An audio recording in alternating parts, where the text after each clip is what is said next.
Oke, ada kabar heboh nih di pasar saham. Sebentar lagi bakal ada bank digital baru yang mau melantai di bursa. Namanya Superbank. Nah, di pembahasan kali ini kita akan bedah tuntas prospektus IPO mereka buat cari tahu apakah saham ini beneran peluang investasi yang oke atau justru terlalu berisiko. Jadi, kalau kita mau mempertimbangkan saham ini, apa aja sih poin-poin krusial yang wajib kita tahu? Yuk, kita kupas satu persatu. Oke, kita mulai dari yang paling dasar dulu ya. Superbank ini mau go public lewat yang namanya IPO.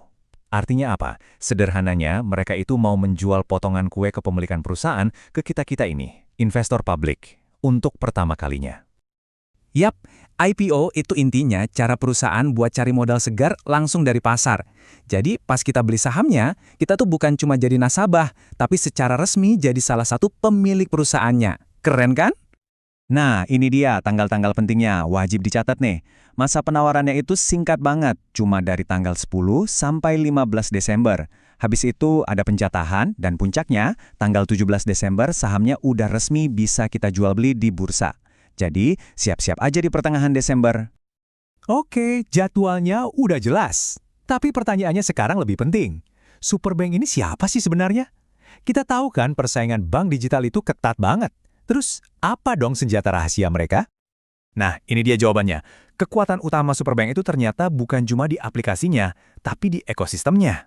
Karena mereka nyambung langsung ke Grab dan OVO, mereka itu seolah-olah punya jalan tol buat ngejangkau jutaan pengguna dari hari pertama. Praktis banget. Dan kalau kita intip siapa di belakangnya, wah, ini bukan main-main. Ada MTech, si raksasa media, ada Grab yang kita semua tahu, ada Singtel dari telekomunikasi, bahkan ada Kakao Bank, jagonya bank digital dari Korea. Jadi ini bukan cuma soal duit ya, tapi soal aliansi strategis yang jadi fondasi bisnis mereka. Oke, strateginya kedengeran keren. Sekarang waktunya kita lihat rapor mereka. Yuk kita bedah angka-angka keuangannya, kita mau lihat cerita besarnya tadi itu didukung sama performa yang solid atau enggak. Coba dilihat pertumbuhannya, gila-gilaan. Pendapatan bunga bersihnya, ini kan mesin duit utama bank ya, itu lompat 2 kali lipat cuma dalam setahun. Yang lebih bikin kaget lagi, pendapatan di 6 bulan pertama 2025 aja, itu udah ngelewatin total pendapatan setahun penuh di 2024. Ini bukan lagi tumbuh biasa, ini lari kenceng. Tapi pertumbuhan secepat itu pasti ada harganya. Selama fase bakar duit di 2023 dan 2024, mereka masih rugi ratusan miliar. Ini sih wajar ya buat perusahaan rintisan teknologi.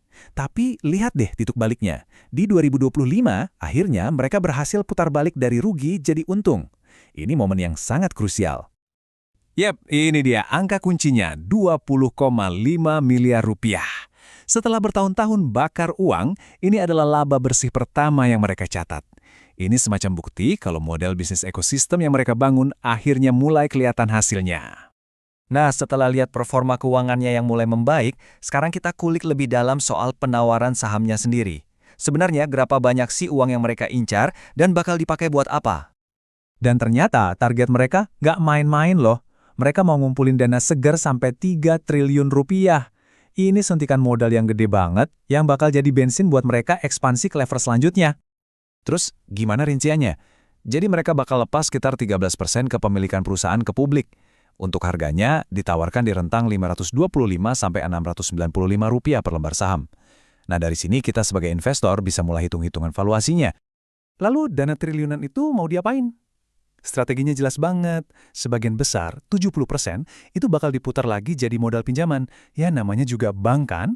Sisanya 30% bakal dipakai buat inovasi, ngembangin teknologi, dan bikin produk-produk baru.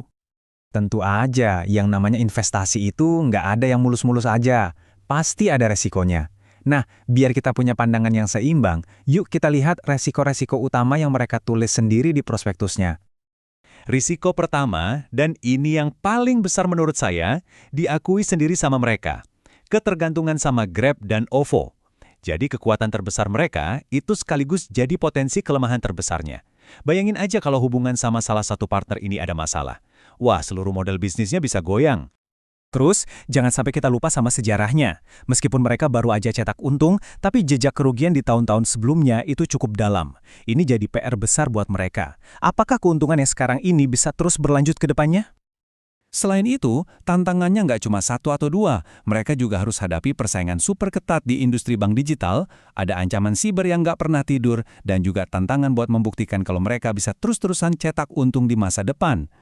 Jadi, setelah kita lihat profil perusahaannya, kondisi keuangannya, detail penawarannya, sampai ke risiko-risikonya, apa nih kesimpulan yang bisa kita ambil? Pada akhirnya, ini kayak dua sisi mata uang. Di satu sisi, ada potensi pertumbuhan yang luar biasa besar karena didukung ekosistem teknologi raksasa. Tapi, di sisi lain, ada risiko besar dari model bisnisnya yang bergantung banget sama partner dan profitabilitasnya yang bisa dibilang masih seumur jagung. Dan ini yang membawa kita ke pertanyaan pamungkas. Apakah keberhasilan IPO Superbank nanti bakal jadi penentu masa depan perbankan di Indonesia? Akankah model bank yang nempel di ekosistem kayak gini yang bakal jadi pemenangnya? Nah, jawabannya ada di tangan pasar dan waktu yang akan membuktikannya.